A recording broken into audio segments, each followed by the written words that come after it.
Baik, Bapak Ibu. Bismillahirrahmanirrahim. Assalamualaikum warahmatullahi wabarakatuh. Waalaikumsalam warahmatullahi wabarakatuh. Wabarakatuh. Sangat senang sekali Bapak Ibu ketemu dengan Bapak Ibu guru hebat dari beberapa provinsi di Indonesia. Masya Allah, eh, merupakan kebanggaan dan kebahagiaan saya ketemu Bapak Ibu. Semoga suatu saat nanti kita bisa ketemu langsung ya, Bapak Ibu. Kemarin sama Pak Hadi, kita ada Amin. beberapa kali ketemu ya Pak Hadi. Berapa kali Pak? Dua atau satu ya, saya juga lupa. Jadi ada berapa ketemu sama Pak Hadi. Masya Allah Pak Hadi juga termasuk guru yang luar biasa, Bapak Ibu hebat yang ada di di Sumatera Selatan ya.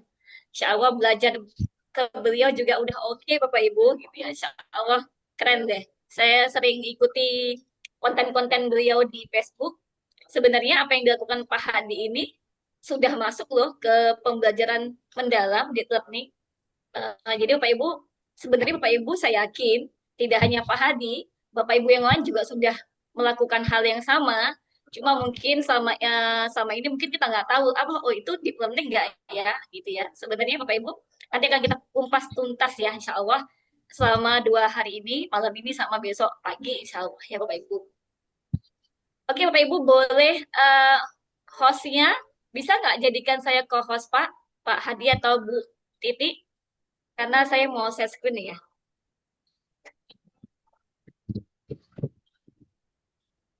Ya sambil nunggu Bapak Ibu saya dijadikan co-host. Perkenalan dikit Bapak Ibu ya. Tadi sudah dikenalkan Bu Titi. Cuma tadi saya kan asli orang Binjai. Ya, jadi Bapak Ibu ketika mau jalan-jalan ke Sumatera Utara singgah ke Binjai nanti insya Allah saya samperin gitu ya. Atau singgah ke Medan aja ya. Nanti saya jemput, saya bawa jalan-jalan ke Binjai gitu ya. Karena Binjai ini kota kecil tapi dengan berbagai macam kuliner itu ada Bapak Ibu. Jadi Bapak Ibu puas kalau kulineran di Binjai ya. Insya Allah mantap ya. Bahasa Medannya mantap gitu. Kemudian tapi Bapak Ibu saya tugas di MSen satu Langkat daerah Tanjung Pura. Kira-kira kalau saya setiap harinya Bapak Ibu pulang pulang hari ya, itu 1 jam setengah ya kira-kira. Pergi 1 jam setengah, pulang juga 1 jam setengah. Jadi setiap hari jalanin seperti itu Bapak Ibu. Tapi kita syukuri saja, nikmati dan insya Allah ada keberkahan yang akan kita dapetin nanti. Oke, bisa sudah di Nah, share screen? iya, izin Ibu sudah. Sudah kok saya? Ah, Oh, udah. Oke, baik. sudah, Bu, sudah, silakan. Ya, oke. Sebentar ya.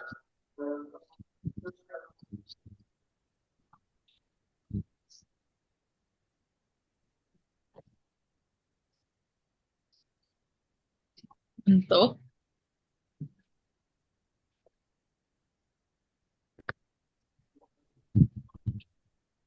ya. Sudah nampak Bapak Ibu? Sudah, Ibu. Sudah, Bu. Sangat Baik. jelas, Bu. Terima kasih, Pak. Oke.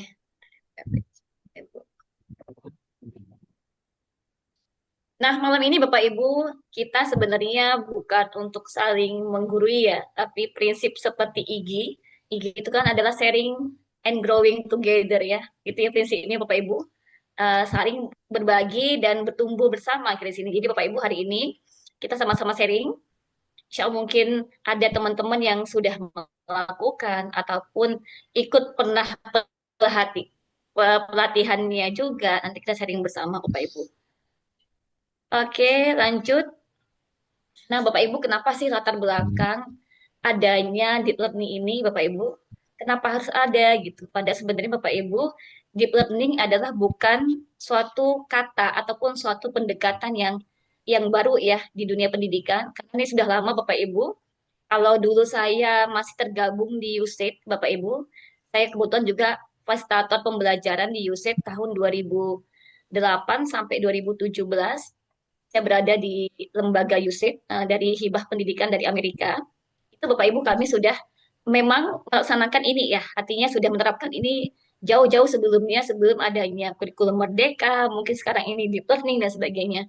Hanya saja mungkin apa ya, redaksi bahasa saja yang dulunya itu tidak digembor-gemborkan. Kalau itu namanya Bapak Ibu pembelajaran bermakna, ya gitu. Nah, adapun latar belakang Bapak Ibu kenapa ini harus kita apa ya lakukan di kelas. Bapak Ibu sama-sama kita ketahui bahwa perubahan masa depan itu sangat sulit diprediksi ya. Artinya kita nggak tahu misalkan besok terjadi apa ya. Ya, seperti kemarin Bapak Ibu yang kita ketahui waktu kita zaman COVID ya.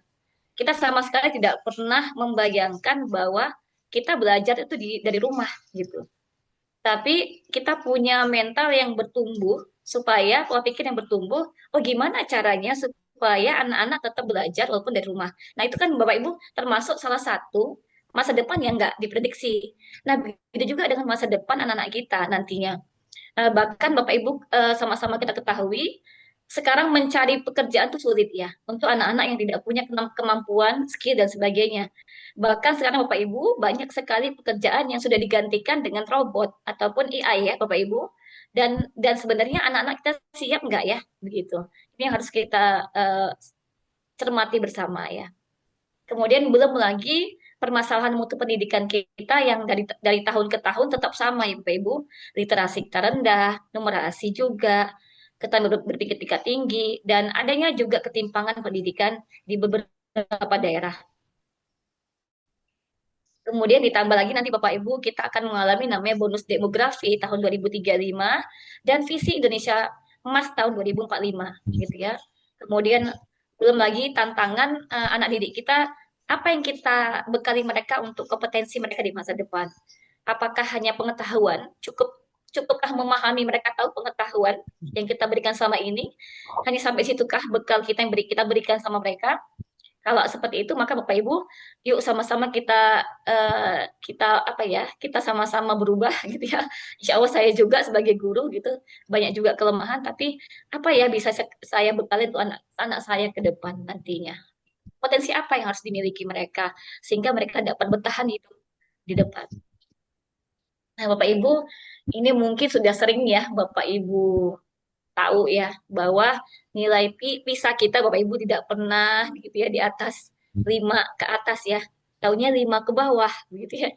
Dari 70 mungkin peserta negara paling kita di bawah di angka 5 bukan 5 di atas tapi 5 di bawah gitu Bapak Ibu ya.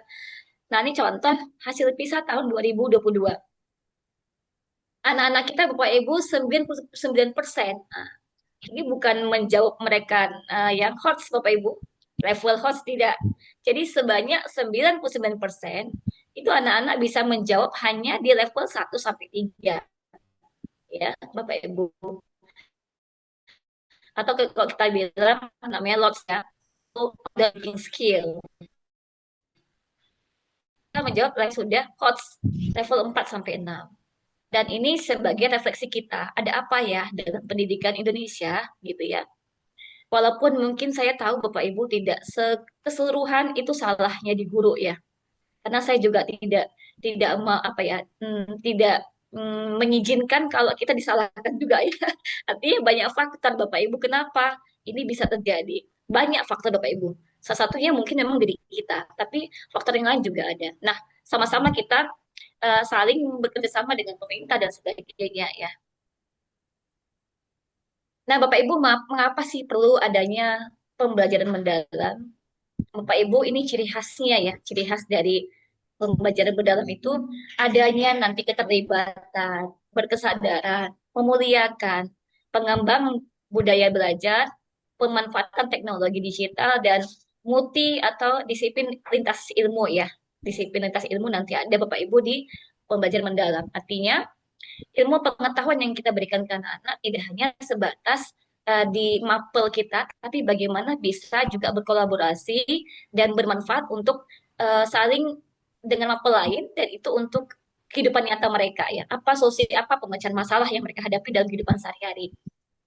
Nah, Bapak Ibu, gimana sih yang sebenarnya keterlibatan? Jadi di sini Bapak Ibu dikatakan bahwa guru membangun keterlibatan siswa sebagai subjek belajar untuk memperoleh pengalaman belajar yang bermakna. Artinya, bagaimana sih guru itu membangun siswa itu untuk terlibat loh ya, untuk bagaimana mereka mengalami pengalaman belajar yang bermakna bagi mereka. Ya, yang kedua adalah berkesadaran. Kalau bahasa Inggrisnya apa Pak? Mindful ya, gitu ya. Mindful. Jadi guru lebih dapat membangun kesadaran peserta didik ya untuk menjadi pembelajar yang aktif, termotivasi secara intrinsik dalam belajar, serta aktif mengembangkan strategi belajar diri dia untuk mencapai tujuan. Gitu. Jadi tidak hanya strategi belajar guru, tapi bagaimana siswa itu juga bisa membangun, menciptakan strategi belajar mereka sendiri supaya mereka bisa mencapai tujuan yang diharapkan. Begitu. Yang ketiga, Bapak Ibu memuliakan. Jadi Bapak Ibu di deep learning ini bagaimana guru dan siswa lebih saling menghargai dan menghormati potensi, martabat, dan nilai kemanusiaan. Jadi lebih diajarkan juga empati begitu ya, peduli dengan orang lain dan sebagainya.